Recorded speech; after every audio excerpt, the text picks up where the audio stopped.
We have a problem. Something is in the attic.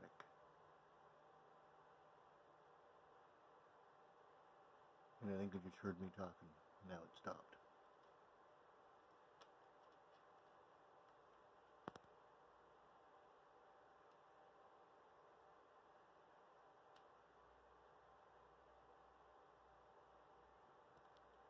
There's something up there.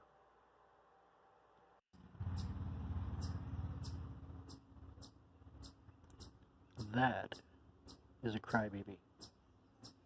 That is Corey. And pretty much since I got home, I was just out with my landlady because I've got a creature in the attic now. So I went and got this trap that her son's gonna put in the basement for me. Put in the attic tomorrow. Baited. But these little guys, even the grackles, like, and I know I brought this on myself, but every time I stepped outside, there was like an animal out there looking for food, and it's just like, come on, leave me alone. And yeah, I couldn't, even in the balcony here, I'd come out for a puff, and I'd sit in a small little chair right here with my back, and the grackles would like land in the tree or land over here. One of them even landed on the railing once. And so yeah, so I've just been kind of like, guys, fend for yourselves. I mean, they're not completely relying on me. Corey the chipmunk is a little bit hyper-focused on peanuts, which is just, yeah, becoming too much. And it's like, go forage, go do what you're supposed to do. Like, you know, they won't die. I mean, Christ, if I stop giving him peanuts right now completely, he's got a couple of bags down there at least. So, anyhow, that's what you're hearing. This is normally a trouble. What I normally generally find is a trouble call. If there's like a predator, like a cat or something like that, that's in their territory, that's the kind of signal that they give. And usually what's happened is he'll do this, and then I'll come outside and he'll be like, haha, hey, I was just getting peanuts, man. Nah, I'm not falling for it. And I mean, if he is in trouble, he can deal with it. Like, you know, they're cute, and it's awesome. I get a little bond with them, but they're not pets. It's, you know, if anything, you're using me. They've got me trained for them. So, but there's got to be a little bit of, you know, I got to have some space, guys. So, see, he stopped, and either he got eaten by a cat or he gave up, you know, or the situation is over for him. But yeah, I just came out and I heard him doing that, and I was like, okay, should be some explanation here. But yes, this morning I woke up to, in my bedroom, well, my apartment, right above my bed is the hatch to the attic. And I'd woken up a little, I had a really bad morning yesterday. I think with a little bit of work I did out with Kyron, and then just the weather. Yeah, I was beat to shit today. Still am. You can probably hear it in my voice. But yeah, I woke up and I heard this like scratching sound, and I have a lot of white noise that I play, so I could hear the scratching sound, but really couldn't hear it. I figured it was Emmy. I kind of looked up to see where she was, and I saw where she was. And I didn't really think about anything. You know, it didn't look like she was ripping anything apart. So I went back to sleep. A little while later, I woke up to the same noise, but when I woke up, I opened my eyes. Emmy was kind of like not right in front of me, but I could see her, and the noise wasn't coming from her. That's when I discovered it was coming from above me in the ceiling. And so yeah, I actually have like a little, like one clip, like 1 second of the scratching, and then it stopped because I got out of bed and I grabbed my phone and I turned off like the white noise on the TV, and I turned off the fan and the heat pump, and it was still going because I really wanted to get a good recording of it. And it was going for about a second or two, and double me, I said I started to talk, and as soon as I opened my mouth, it stopped. And I haven't heard it since, but yeah, there's definitely something was up there, and if it was up there, we need to find out how it got up there and plug up that hole and catch it, if not block it from being able to get up back in there. to do what I was doing. And the sad thing is that a lot of my collectibles are up there. Like when I moved into this bachelor apartment, I moved into it from a place that had a kitchen and a dining room, well, not a small dining room, but it had a kitchen area, dining area, and then it had like a living room and a bathroom, and then it had downstairs, really narrow, steep stairs, a bedroom down there. And when I first moved into that place, it was way down those stairs, and so that was going to be a bother.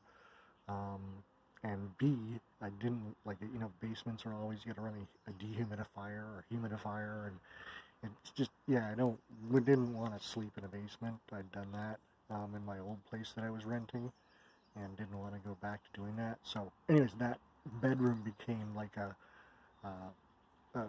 collectibles room kind of thing. I wouldn't say a man cave, because I didn't have a woman in my life, so, you know,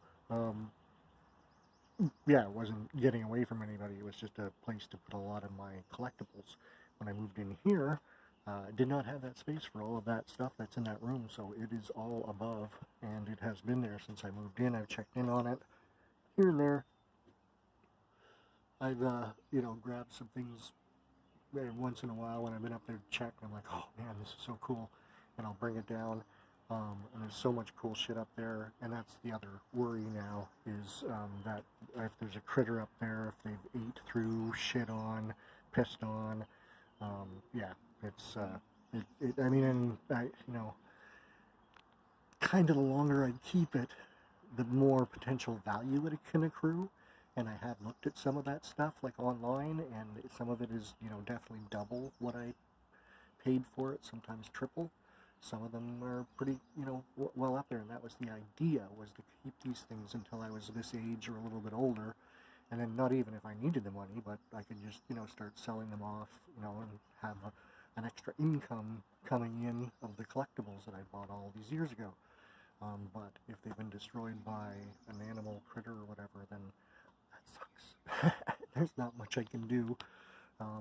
It's a monumental, I've even talked about it in past DVlogs about, you know, this year I'm gonna, you know, do this, but I've got, like, it's such a Herculean task, because I've got, like, I don't know, 400 t-shirts, and a good, at least 200 or 300 of those I'd like to sell, and then I've got all the collectibles and stuff, and, to, you know, document and come up with prices, and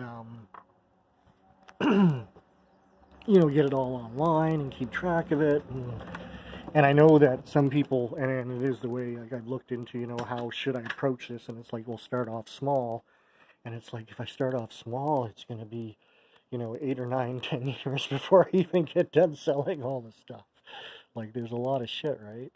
I think in the shirts, I can probably do it in bundles, is what the direction I'll go in, but even with that, like, you know, there's some shirts that probably aren't worth that much, and then there's some shirts that, you know, potentially could be worth a lot. So if I put a blanket price on that, I guess I could auction it, right? Highest bidder. But anyways, yeah, there it is. Dun, dun, dun, dun. So, yeah, I was hearing the scratching, like, right around here, and it's really weird, and I said this to my landlady and to a friend that, you know, I don't want to sound Dr. Doolittle like, but, like, I had wondered, like, you know, is it a chipmunk? At first I thought even it was one of the grackles was outside tapping on the wall or something, because they're intelligent birds, and I mean, like, there's one that's landed on the sill right over there, like the railing when I've been out there. There's one that will land on the railing over here, like when it knows I'm inside. So, like, they try and get my attention, right? And also there is the woodpecker around here too, and maybe it was pecking on the wood of the balcony, I don't know, but I thought it might have been a bird. The weird part was, yeah, as soon as I said something, my voice, like, was moving. I wasn't, like, banging shit around or anything. I was trying to be quiet, but I was turning everything off, and as soon as my voice broke the air, it stopped. And then it, you know, and then when I think I even went outside, and then I saw, like, you know, the chipmunk, but I don't think that a chipmunk would, crawl up inside the house and know where I'm sleeping, right above my bed and start scratching. I think that's all coincidence, anyways. But I don't know. I don't know. But whatever it is, like this stuff up here that you're looking at right now, there's a lot more of that kind of stuff up there. There's like, yeah, like the some of what some of my more cooler pieces down there is like the tip of the iceberg of what's upstairs, kind of thing. And it's just because, yeah, this is literally the space that I have, to display things or to put things, or to even put more shelves, or like where do I, like what do I do? Like I thought about, rearranging those paintings up over into there, opening, putting that up there, kind of trying to open up some more space and things, like to put in some shelves or something. But again, there's only so much you can fit in this room, and I love it. Like I'm totally immersed. That's the thing. Like I'm totally immersed in, nostalgic things. True, but a lot of things of the nature of things that make up me, like music or religion or science or movies. Like, yeah, like I mean it's my world, and I've never had any children that I've had to hide things from that are scary or anything like that. I've had to dismantle some things because of furry little loved ones like this, who would probably damage them, and they're really dear to me. Like I'm in particular, I'm talking about my homage to Baphomet, because yeah, like there's a lot of the pieces in that were actually, I mean, not created for me. There's molds and you can get copies yourself, but yeah, they're by a buddy of mine, Gideon Hay. You can Google him or probably find him on Facebook. He is a sculptor for film and TV, and just an absolute wonderkind in sculpting. He's made some incredible creatures. Do I have a... Oh my goodness, I know I do. No, I do. Well, I mean, this is just a small example of Gideon's sculpting. There's like a little animal skull like this kind of thing. I've got another one over here. Oh, it's the same kind of thing. No, this is more of a skull. I guess it's pretty much like a monkey skull type thing. I know, yeah, there's actually more Gideon stuff out here from the witch. This is Black Phillip. Let's see, we'll focus in on him a little better.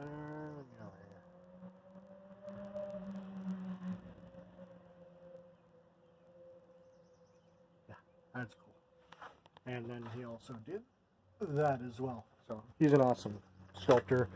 And yeah, I would have the homage to Baphomet sitting right there, but I just had to be careful with it, and so it's packed away, so Amy can't destroy it when she goes on her maniac runs.